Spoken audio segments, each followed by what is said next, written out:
Today is a great, wonderful, amazing, incredible day, and I'll tell you why. Because it's a Dutch day, but not just a Dutch day, but it's a Dutch cultural day. The Netherlands military in 2025 will shock you. Without further ado, let's get into this reaction. Let's go. When you think of the Netherlands, you might picture tulip fields, windmills, and maybe a suspiciously relaxed attitude towards certain recreational activities. Just a back in there. That's all it is. That's diabolical. To use him to illustrate cannabis and smoking weed, that is so funny. But what if I told you that behind the cheese and bicycles, there's a military force that punches well above its weight? Welcome to an inside look at the Netherlands Armed Forces in 2025. The Dutch military is structured into 4 key branches, each playing a vital role in national defense and international operations. First, we have the Royal Netherlands Army, responsible for ground operations, armored warfare, and peacekeeping missions. While relatively small compared to some European counterparts, it is a highly mobile and technologically advanced force, with modernized infantry units and a newly reinstated tank battalion. You know when he said it's relatively small, you guys don't need a big... Personally, I don't believe you guys need a big army. And the reason why I say this is because you are a smaller country that's surrounded by allies. Let's be honest, you're surrounded by allies that will back you up if there were to be a big, conflict with another country. Because the country that's probably going to be that with the Netherlands will be probably Russia and some other countries that are not in the EU. So I don't think you need to spend loads on defense just because, you always need to because you're a sovereign nation, right? You protect the interests of your people and Dutch people and your country. You want to remain, independent. So you need to have a military to defend the country. However, you have a lot of allies. The UK is going to back you up. Germany is going to back you up. France is going to back you up. Do you know what I mean? Belgium's going to back you up. Like, you've got all these countries around you that would help you if you had any beef with anyone outside of the EU or outside of Europe in general. So I just feel like, a country like yours, I don't think you need a huge military, but it's important that you have one just to uphold your sovereignty. You know what I mean? You wanna be like with the Netherlands, right? You need to have a military. But it's interesting with a country that is surrounded by allies. I guess you need to be there as backup as well, right? So other countries will call upon your military. And I wonder if you have quite a lot of like specialists, well, we're gonna find out, like specialist forces that are really, really good at maybe one particular thing. Like you might have an incredible Navy SEALs or an incredible Air Forces, you know what I mean? Because that would make more sense because to specialize as a small country, specialize in one specific thing so you can back up other EU countries when we're fighting countries like China and Russia and all these places here, Korea, North Korea, stuff like that. I don't know. Anyways, let's see. Next is the Royal Netherlands Navy, which ensures maritime security and maintains control over Dutch territorial waters and key shipping routes. With a fleet that includes advanced frigates, submarines, and patrol vessels, the Dutch Navy is a crucial part of NATO's naval defense network. The recent selection of the short-fin Barracuda-class submarines marks a major step in maintaining underwater superiority. Then there's the Royal Netherlands Air Force, which operates a cutting-edge fleet of fighter jets, transport aircraft, and helicopters. It has fully integrated F-35A Lightning II jets into its operations, giving the Netherlands a formidable air combat capability. The Air Force plays a key role in air defense, rapid deployment, and joint NATO missions. Finally, we have the Royal Netherlands Marechaussee, the military police force. Marechaussee, military police force. This is interesting. These highly trained personnel handle border security, counterterrorism, and law enforcement duties, often working alongside civilian agencies to ensure national security. That's important. That's very important. I think, if anything, that's where you need to be spending your money. Because, at the moment, there's a lot of all our nations at the moment, in Europe especially, this seems to be an issue. There's this issue, or not issue, but like the immigration topic is huge, and one of the worries with people that are nationals of countries, so Dutch nationals, British nationals, one of the hot topics at the moment is immigrants are coming into the country and they're coming here legally and they're not here to seek asylum, and they're here actually for nefarious reasons. So it's important that we do tighten up that presence on the border, you know, really actually look for the people that are here to cause harm. But obviously there are people that are here for genuine reasons, either wanting to come to the countries to actually work and become nationals, or they're there to seek asylum because where they're coming from is dangerous and they're seeking refuge. But it's important that we have that defense. We properly screen people that are coming in, you know, and making sure the people that are here to, I don't know, other reasons, maybe radicalize people or come here to like plot against, you know, those sorts of people, rapists and terrorists and, you know, evil people, stay out of the country. So I think this is where the money should be spent at the moment, because it's an actual concern throughout Europe at the moment. And this is why countries are leaning right, and these political parties that are on the right are starting to rise. It's important that this becomes an agenda for both the right and the left, because it's clearly what a lot of people are worried about, you know? So yeah, I think this is really good. Sorry, there's a long way of saying that, but I just think that this is really good and that you should continue to fund this part of your like military. Does that make sense? Together, these four branches form a well-coordinated and adaptable military force. With 42,305 active personnel and an additional 7,483 in reserve, the Netherlands maintains a strong yet compact force that is built for efficiency. And for the first time, its defense budget is hitting $26.6 billion in 2025, officially meeting NATO's 2% GDP target. For a country with a population smaller than New York City, that's an impressive commitment to defense. The Netherlands isn't... That is a lot of money, isn't it? 2% is 2% of... Saying that every country should spend 2% of their GDP.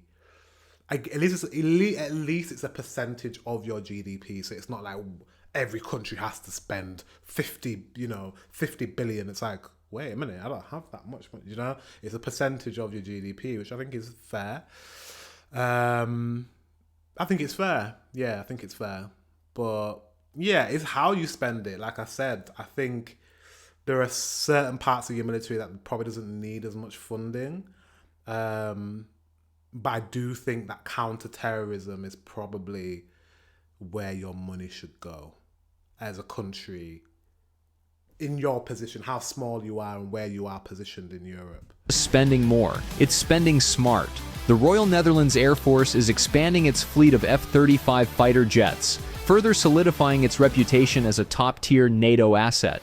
Meanwhile, the Army is making a major move by bringing back its tank battalion, reversing a decision to retire its tanks in previous years. Picture a Leopard 2A7 tank rolling through the mud. That's something Dutch forces hadn't seen in a while. Did you retire your tanks because it's like, are you really going to have warfare on the ground? Do you know what I mean? Do you need tanks when your bordering countries are allies? Unless you're going to roll your tanks and help other countries. I don't know, like, do you know what I mean? It makes sense not to spend as much on tanks and to spend more in the sea and in the air and with counter-terrorism stuff rather than tanks.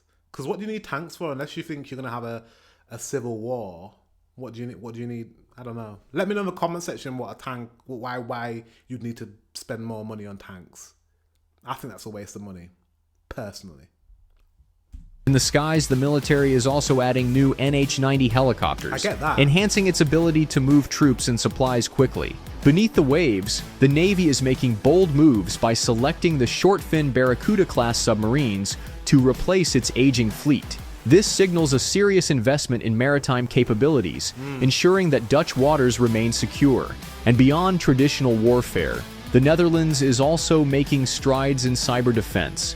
Before I get to cyber defense, water's really important, because especially for the Netherlands, you have so much water, not just the water outside of your country, surrounding your country, but actually within your country, so many waterways. Like, I feel like that's where the bulk of your money should go towards, spending wise. You want to defend your waters because they're your waters. I'm sure you do I think fishing maybe, and wind turbines. There's a lot of assets in the sea that you guys probably have, and I think that is definitely where your money should go. Acknowledging the growing threat of hybrid warfare.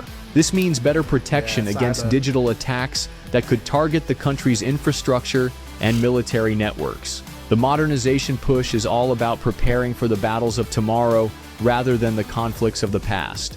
Let's talk about that. Cyber warfare is the next warfare, and that is going to be savage. And I think we're rapidly heading towards that. I think that's coming very, very soon. With the rise of AI, how AI has just accelerated, and it's to a level of smarter than a human sort of level. Like, it's over, really. It's over. Because when cyber warfare happens, I don't even know. With AI, I don't even know. I don't even know. I'm scared to even think about where we're gonna go with that. But they need to be prepared, and I'm sure they are using AI to try and protect themselves. But what happens when the internet shuts down, guys? What happens? What actually happens? Do we actually know how to live without it? I don't know.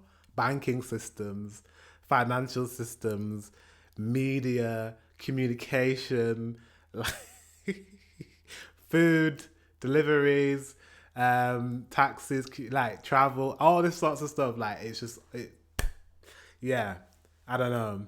I live in the countryside though, so I can always forage and go to a farm somewhere. But I don't know, if you live in a city, that's a problem. Despite its relatively small size, the Netherlands has built an extremely capable military.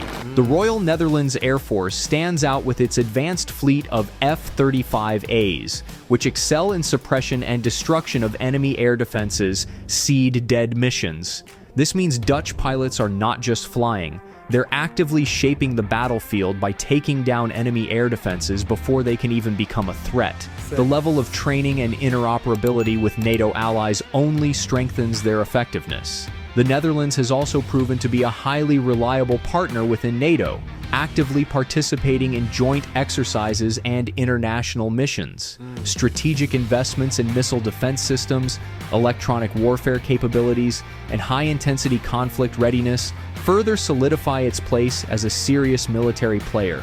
While it may not be the biggest force in Europe, it certainly knows how to maximize its impact. No military is perfect, and the Netherlands certainly has its challenges. One of the biggest issues is stretched resources. While the armed forces are highly capable, they are operating with relatively small fleets and limited stockpiles of spare parts and ammunition.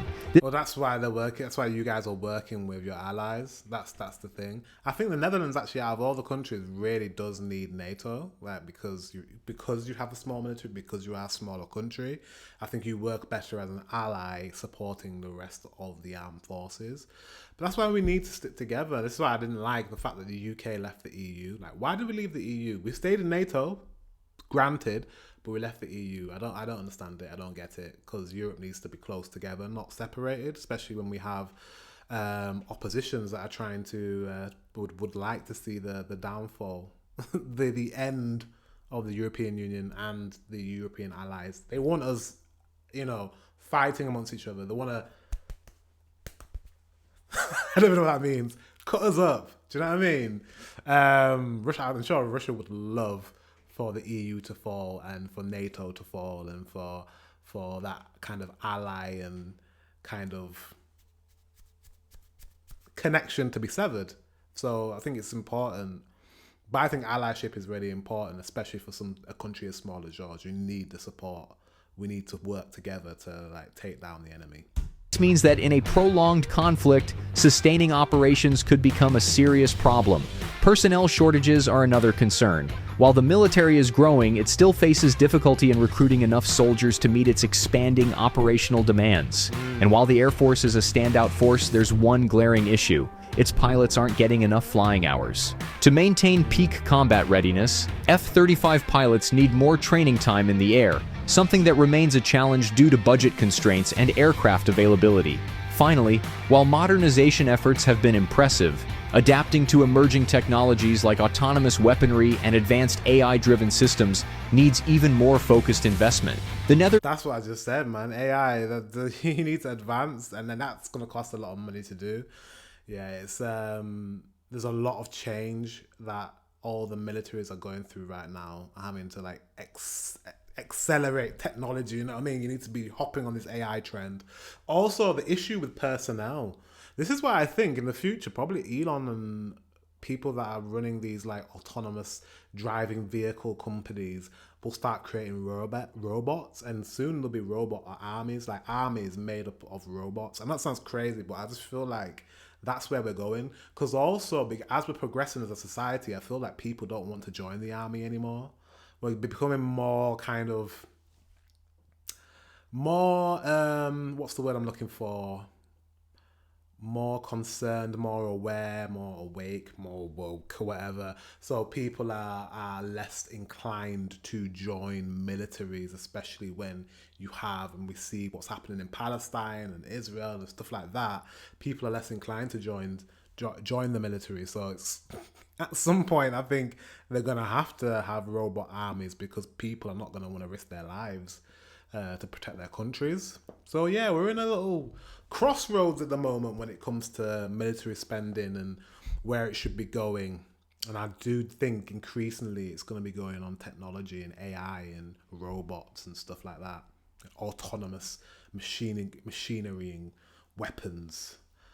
Is making progress, but staying ahead of the curve in an era of rapid technological advancement requires continuous adaptation. In 2022, Russia's invasion of Ukraine sent shockwaves across Europe. For the Netherlands, it was a wake-up call. Gone were the days of relying on the so-called peace dividend, the idea that Europe could cut back on defense spending and enjoy lasting stability. Instead, the Dutch government quickly ramped up its military investments, recognizing that being prepared is no longer optional. Compared to some of its NATO neighbors, the Netherlands may not be the largest military force, but it is among the most capable and committed.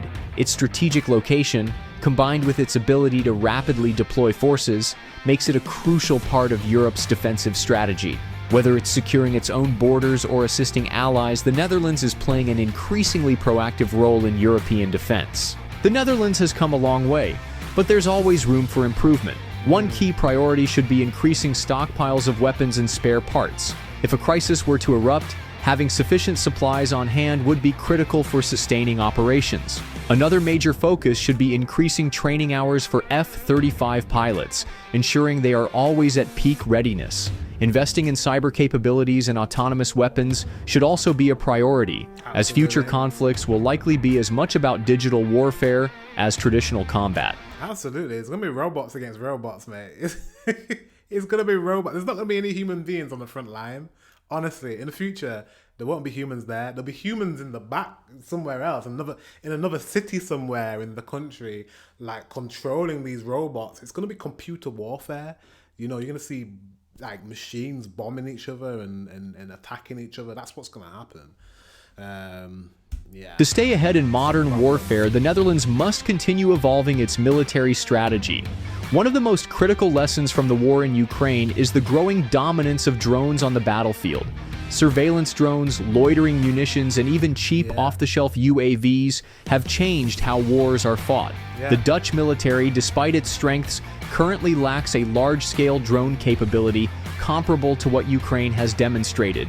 Investing in both reconnaissance and strike drones, similar to Ukraine's use of Bayraktars, FPV drones, and Western UAVs, would provide a major force multiplier.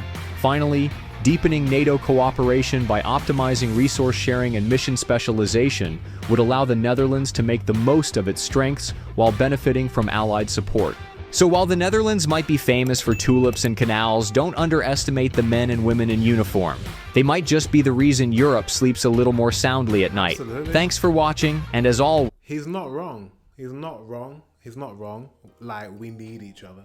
We need each other. Especially, I feel like Netherlands and the UK, we definitely need each other. Like, we share water. Like, we're across from each other. Like, I have your back, you have mine. Do you know what I mean? We're there.